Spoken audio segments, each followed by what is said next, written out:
John, Anik, and Kenny Florian podcast. John, Anik, and Kenny Florian. I f***ing love them. I can't get enough of them. Let's hear that Boston next. Big jab there from Duffy, and Frank Mir is hurt now. Down goes Duffy, out cold. Frank Mir does it again. Rock'em sock'em robots here. Oh my goodness. Hyperbole. There are a couple of absolutely self-involved bullshit artists. Here are your hosts, John, Anik, and Kenny Florian.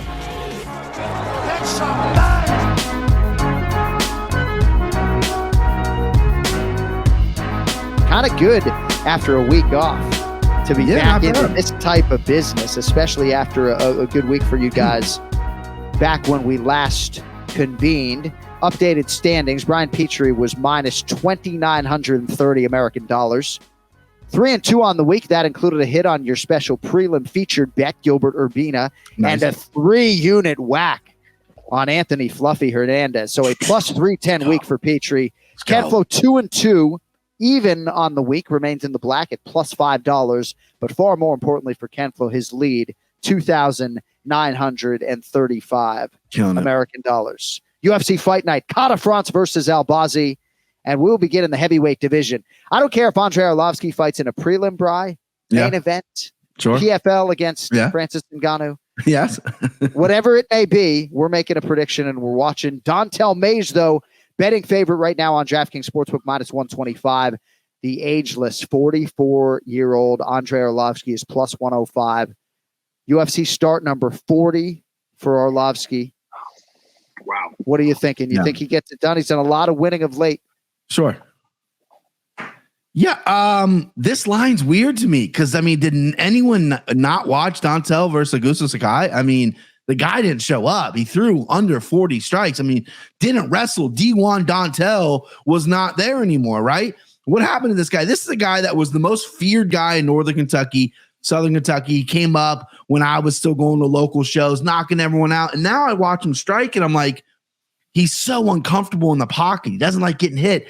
He's like 6'7" or whatever, and he doesn't use his reach. It's very weird to me. Like, he regressed in his stand-up to learn a little more about grappling, and his wrestling's okay. It's nothing great. But Arlovski, though, he didn't get submitted for years. Barnett got him in 2016. Then all of a sudden he gave the Aspinall, and then he got submitted by De Lima, which is kind of an ugly submission loss in my opinion, right? That one is a glaring L in the record. That was the last time out. But I think Arlovski's going to keep this on the feet. I think he's going to win a decision. He doesn't put anybody out anymore.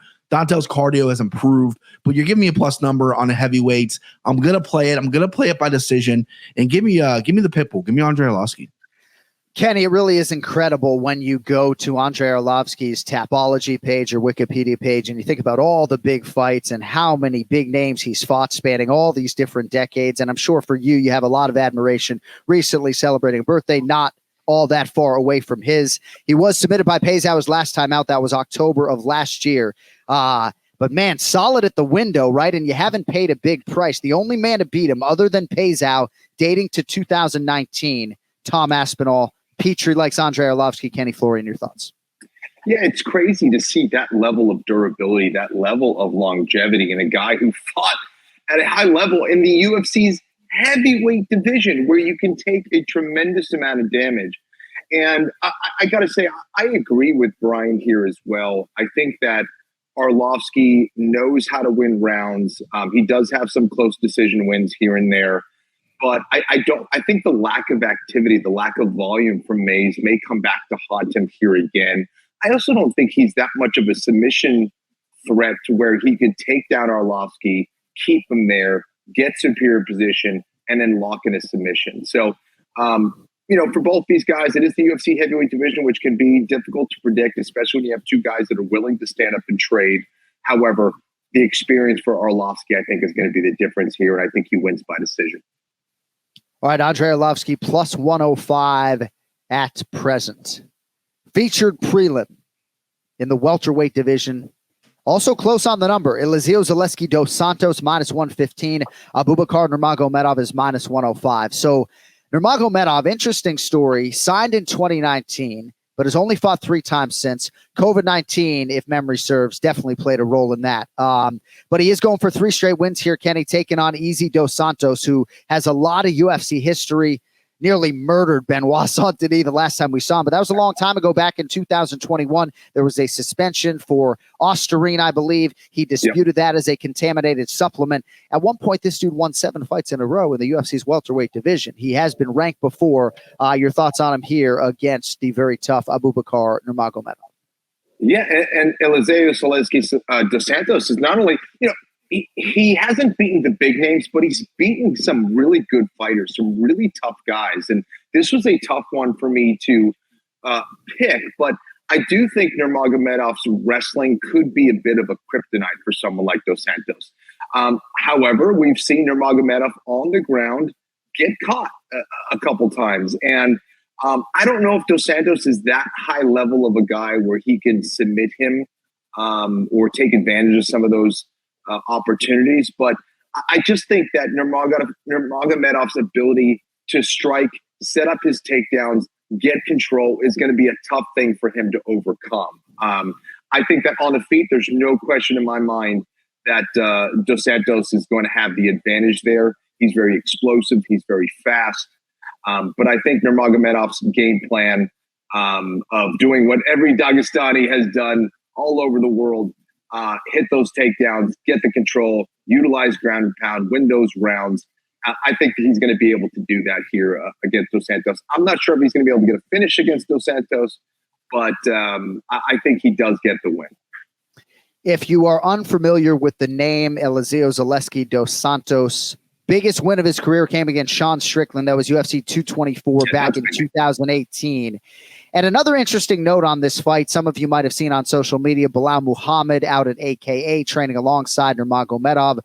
So Bilal was scheduled to face Dos Santos in Brazil back in 2018. Landline.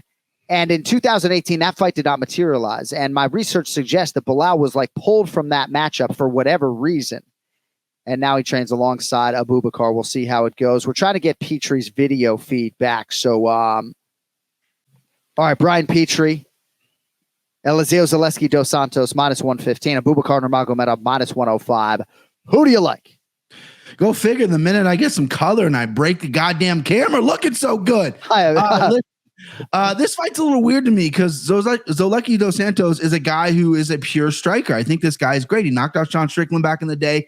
He has not fought a lot of grapplers. And you enter Abubakar, who I think when you look at the Khabib tree, I think he might be the weak link if there is one. And that's not saying much. I'm not trying to insult the guy, but it's that's the weak link in my opinion. I feel like he doesn't want it. He doesn't fight enough. And he does, but when he does, it's very low volume, good grappler. Maybe I sleep on him too much. I've picked against him in all 3 of his UFC fights. I've only got one right.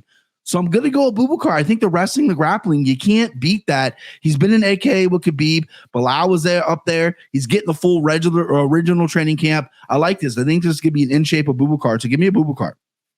Yeah, I really like him as a human being and as a fighter, but it is hard with some of the inactivity to wonder about what exactly the intentions are, if there are indeed championship aspirations. But a good test for him coming up against a guy who's certainly done some things in the UFC. All right. Moving night in the flyweight division, the other main card matchup featuring the fly guys, other than the main event, of course. Tim Elliott -190 against Victor Altamirano +160. Now, sometimes I get a bad rap for injecting personal lives into live events right now. One of the foremost parts of my job is trying to humanize these athletes, right? And there is a circumstance involving Tim Elliott. Now, I'm not suggesting that if I was calling the fight this weekend that I would take this to air. And certainly I've learned over 20 years in the business, most of the time, how to softly take something like this to air. But here's May 13th. Not trying to bury the lead here on the Anik and Florian podcast, right? Tim Elliott on social media, May 13th. It's May 30th. You want to see something gross? This is my wife, quote unquote wife, reading vows to my daughter on our wedding night. The guy holding the microphone was my quote unquote friend, teammate. My wife cheated on me with this guy the same night, and they have had a relationship our entire marriage. And his, I guess, no longer wife, or soon to be no longer wife, is another UFC fighter, or former UFC fighter, I should say. And I don't even need to mention her name. But I feel for Tim Elliott, and I feel for, I think, his daughter Sterling, because this is just a crazy circumstance. And this goes back to Ken Flo, and I just want your predictions at the end of the day, but you're not defending a rim here. This is a fight. You're defending your face, right? And so to go into combat, so to speak, I know it's not war, but to go into combat sports with this type of emotion, this is a crazy, crazy story for anyone to have to deal with, never mind a professional fighter. And, perhaps it was liberating for Tim Elliott to go public with this, but, if you don't think he's thinking about his teammate at some point in the build up to this fight as he's cutting weight and everything else, you're fucking crazy. That is brutal, man. Again, there's so much that happens behind the scenes with fighters, and in so many ways, a fighter has to carry that stuff with them. Some things are very difficult to ignore, and a lot of things you're not supposed to ignore. You have to address in the moment, or you're not going to be at your best on fight night. There's so much that could go right and wrong, and we kind of forget that these fighters are humans and they have these normal lives and they are susceptible. They're not these superheroes. And hearing a story like that, that's the kind of stuff that can crush a man or woman's soul. That is the ultimate betrayal, right? You have both sides, a friend who you thought was a friend and who you thought was someone you were willing to marry. And that's a lot, dude. That's pretty fucking heavy. Brian Petrie'd end up in an orange suit, right? Yeah. Yeah. I'm not a jealous guy. I never have been, but that's who could have, you can't even write that. What happened? That's great. When I read that, I went on Reddit and I got all the information that was out there and I just fell for Tim Elliott. That is such a scumbag behavior by the other guy who was, I'm not going to name his name, but what a scumbag that is. Really just not good, but we feel for Tim Elliott dealing with that circumstance. And I know there's all sorts of sides to the story, but we'll see how it goes for Tim here. Minus 190 against Victor Altamirano, who is plus 160. So Elliott Bry ranked number 11 in the world. Many of you will recall him fighting Demetrius Johnson competitively for the title back in 2016. Still getting it done, right? Won 3 of his last 4 on paper. No James Krause, another circumstance in his life as Altamirano looks to take his number. Which way you going, Brian Petrie? It's Tim Elliott near 2-1 favorite right now against Victor Altamirano. Handicapping's an ugly business, John, because, you look at what's going through Tim Elliott and it wants me to fade him, right? Because it's this is a guy who's already kind of a mental guy to begin with. I know there's some struggles early in his life. He has opened up about it. That's maybe why his performances weren't so clean. Now you're coming off this, which is no fighter, no human should ever have to perform under these circumstances. It's pretty crazy. Not to mention he's going against a guy, Victor Altamirano, who is kind of a crazy guy, right? The guy's nuts. He'll scramble with you. He'll wrestle with you. He'll scrap with you. He's down for it. And this should be a really fun fight. And Jamie Malarkey, which his fight got bumped to a different guy, that was going to be one of my dogs on this. So I needed another one. So give me Victor Altamirano just because I don't know if his head's there. I think we're looking at a pretty close decision because Tim Elliott's a stud. I think this goes to decision. And it's going to be a close one like most Tim Elliott fights are. But yeah, give me Victor Altamirano as a little dog shot here. And I do think we're going to have a rule where if there is a Brazilian name, you got to give us the musical rendition at some point in time. You went right through Eliseo Zaleski dos Santos without giving us anything. I had something in my notes too. My computer fucked it up, but dos Santos comes from a capoeira background, which is one of my favorite words to say. Capoeira dance fighting. It's the best. See? Yeah. All right. So there's also the Robert Fallis circumstance that Tim Elliott dealt with back in the day. Kenny, my heart goes out to the dude. Altamirano definitely streaking though, and has looked good in back-to-back wins, arrives at the biggest fight of his career. I can understand why Bryce sees some juice in that plus 160. Which way are you going here? Yeah, be careful what you wish for when you decide to walk the Warriors' path. But listen, it's hard because you do have to take that into consideration. That's a real thing. And those are things that are going to affect your mental state when you need to perform at an extremely high level, when the repercussions of not making the right decisions can make you pay. So, yeah, this is tough. I guess I'm going to take it from more of a skill and experience type perspective. I have to assume that Tim is going to be, the regular Tim that we see. And for Altamirano, I think he would be a little bit more of a good underdog bet if he had more experience. He's got some wins for sure, Nothing against big names yet. I do think Tim Elliott's savvy game, his unorthodox game, his variety is going to pose a lot of problems for a kid who doesn't have that level of experience. But he's throwing shots. Tim Elliott's dealing with a lot outside of the cage. He could definitely pull it off, but I'm going to stick with Tim Elliott here in this one. And you can argue Timmy Elliott perhaps will be most comfortable just in that fighting setting. It will be at the UFC Apex, I believe. We'll see how it goes. You guys are split on that fight. And let me remind you, you don't have to pick every fight. You are allowed to take one fight off. And if my memory is on point today, I will get a prelim selection from you guys or a fight that we're not picking today. If there's one on the main card, that's fine too. All right. And I will say, 1995, Ken Flo playing soccer at Boston College, right? Header against NC State, right? And his brain is scrambled. Play the whole game against Duke that weekend, right? So sometimes guys can recover. I'm not saying Jared Gordon is Anik Florian, but I do think that it stands to reason that somebody, built like Jared Gordon could be okay. But my party trick growing up when I was 21, this is how stupid I am. I got a block head. I have a couple beers in me. I let people break beer bottles over my head, and I eat them like chips. That was my party trick because I got nothing else. And I did it pretty much every weekend. So, so not smart. When was the last time you let someone do that? Or do you do it to yourself? You just no. Someone did it. There used to be. Well, I have since deleted my Facebook. There were several photos of Facebook of me going, all right, here, you're handing bottles, and then the pre-crack. It's been over like 12 years. It's been 12 years. Yeah, we're past that point in my life. So I was going to suggest, right? So this main event challenge, right? The punishment is yet to be determined at Anik Florian Pod if you got suggestions, right? So I'm taking the punishment with you, and if Kenny loses, Cody's taking the punishment with Kenny. So maybe if we lose and we're down fucking 3 Gs, like let's get on it. Yeah, let's get on it. Like maybe get some maybe a 5-unit tickle today, but maybe we'll break beer bottles over our heads live on the Anik and Florian podcast. The issue for me is obviously the no hair. I might need to have a medic on standby. Kenny, I know you do this integrated defense. You do stitches too, or for your buddy? Ken, you got some? I do not. That's not my level of specialty. Yeah, I don't know if that's a good idea, John. The trick was to kind of Beavis and Butthead cornhole it, put the shirt over the head so you don't get glass in your hair.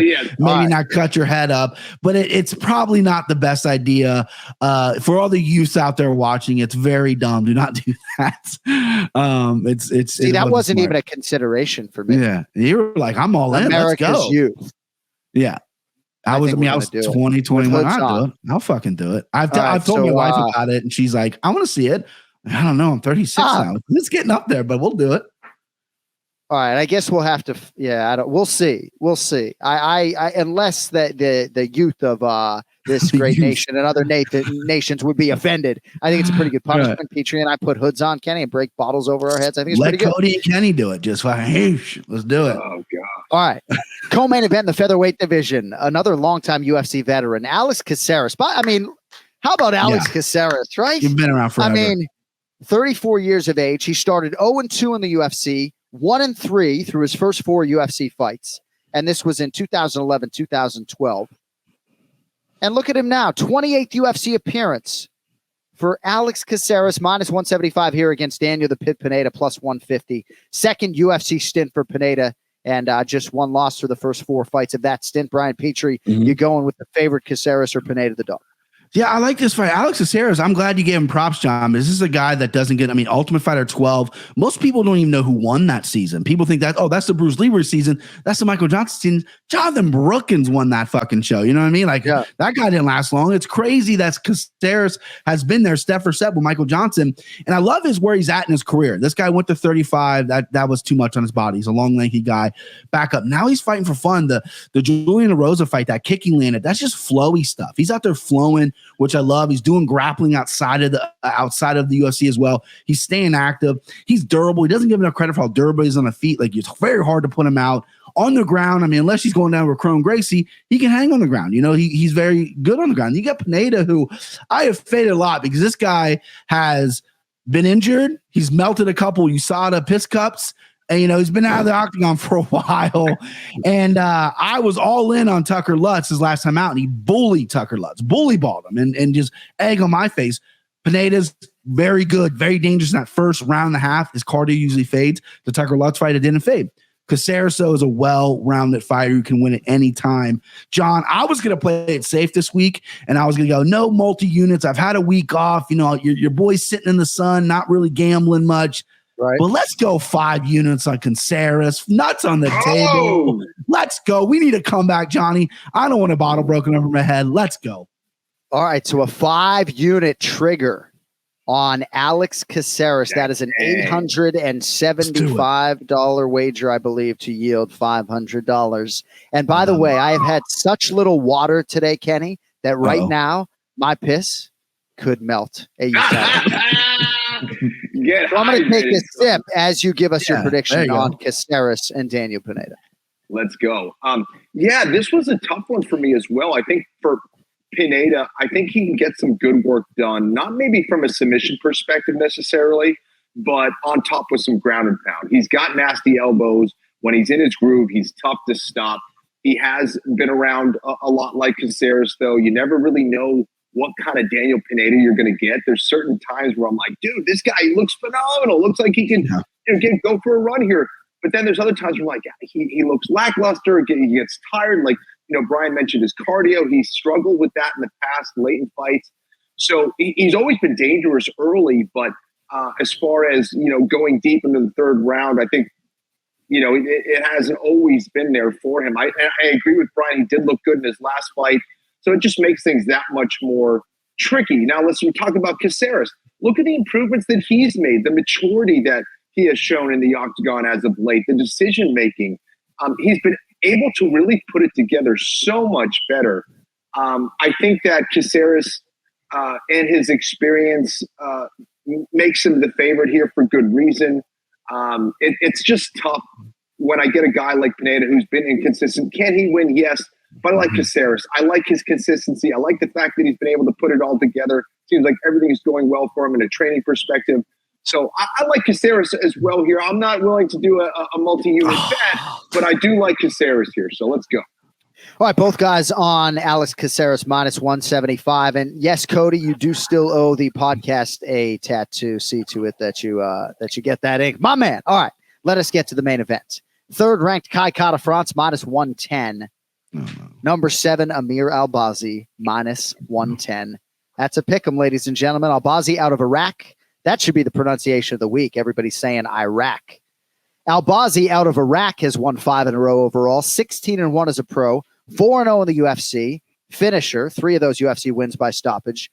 Only pro loss by decision to Jose Shorty Torres back in 2019. As such, Bri, he gets the opportunity of a career here. First UFC main event against recent interim title challenger Kai Kara France. Who do you like in the main event? Yeah, so I'm going to go ahead and get in front of this. I cannot roll my R's. I have a whale's tongue. It's the widest tongue you've ever seen. So I'm just going to go Kara France here, so I'm not going to be too embarrassed. Right. I love this fight. And the reason I love it is because it's so hard to pick. This is the definition of a pick 'em because you got Amir Albazi, who's kind of lit the world on fire at 125 when he's came in. A lot of hype behind this guy. And he hasn't really fought anybody. Then you got Kai Kara France, who's fought fucking everybody, right? And he had that real groove going there for a while, beating Askar Askarov, who's the boogeyman in the division. No one wants to fight that guy, right?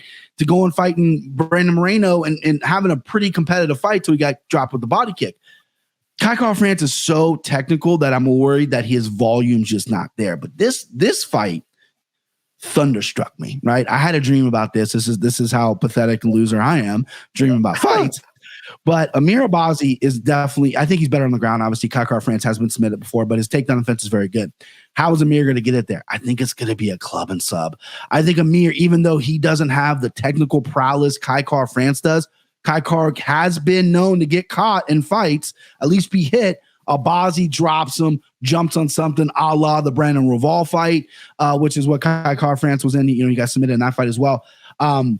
This goes against everything I believe in with handicapping. You should pick the guy with the better resume, the guy with better talent, all this stuff. But just something thunderstruck me with Amir Albazi. So I'm going to go with Amir Albazi. I like that to pick him. Hopefully Kenny goes the opposite way here so we can get a little action. But give me Amir Albazi. Amir Albazi minus 110 right now. On the other side, Kai Kara-France, Ken Flo, a lot of high-level experience acknowledged there by Brian Petrie. He challenged Brandon Moreno for the interim flyweight title. That was last year. He then pulled out of a fight earlier this year against Alex Perez due to injury. Now gets the main event shine, actually, for the first time in the UFC. Kara-France, minus 110, same number on Albazi. World wants to know, Kenny Florian, which way you going? Yeah, Albazi is a problem. I love his pressure, his pacing, and his pursuit of submissions when the fight hits the ground.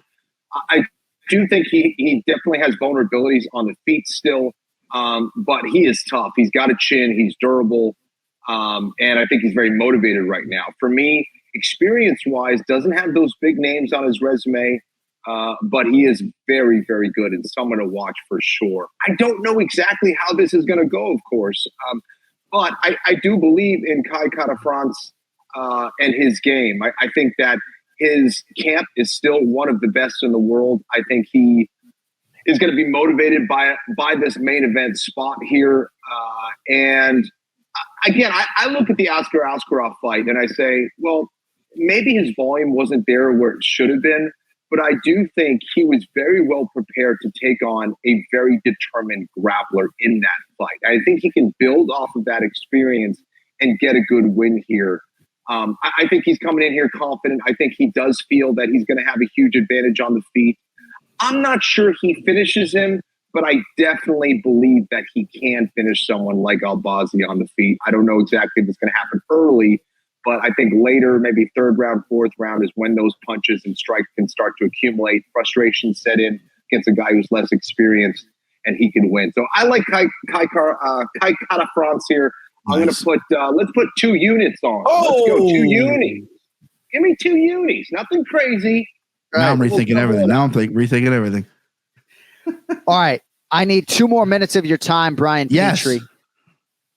Do you have any other selections on this fight night? We've at this guy. And I got to say, by the way, if you are somebody out there who's looking for an MMA handicapper, we're not trying to lose this guy, and loyalty goes very far. But I would hire the guy who dreams about fights, right? Like I do this 25 times a year. I do the podcast 50 times a year, but I'm not dreaming about fucking prelims. Oh, it's a problem. It's a problem. I talk in my sleep too. Eric, my wife says I'm talking about fights. It's an unhealthy obsession, but I wouldn't have it any other way. All right, so you've already given us 1, 2, 3, 4, 5, 6 selections, including a 5-unit hopper on Alex Caceres. Mm-hmm. What is your final selection for us? What else on the board piques your interest, brother? I really like this kid, Luan Lucerda. He debuted against Cody Stamen. He's fighting Damone Blackshear. Oh, yeah. Great grappler, good on the feet. His takedowns are good, but he debuted against Stamen, who's a stud. Blackshear grappled himself, likes to do the work on the ground. I think Lucerda can win on the feet. I think he can win on the ground. He has a submission every different way. Rear naked choke, arm triangle, leg lock, heel hook. This kid is legit confident. 30 years old, right in his prime, ready to peak. Give me Lucerda. Minus 145 is a juicy number, slight favorite. So I'm already on him early. Probably will get him again some kind of prop, but Luan Lucerda is my pick, baby. All right, nicely done with the extra selection. That's 7 picks from Brian Petrie this week on the Anik and Florian podcast. And before we let you go, right now, this number, pretty interesting, UFC 291. And the latest example, in my humble opinion, about the UFC, the matchmaking brass, and them knowing exactly what they're doing, right? So Ikram Aliskerov is fighting Paulo Costa at UFC 291.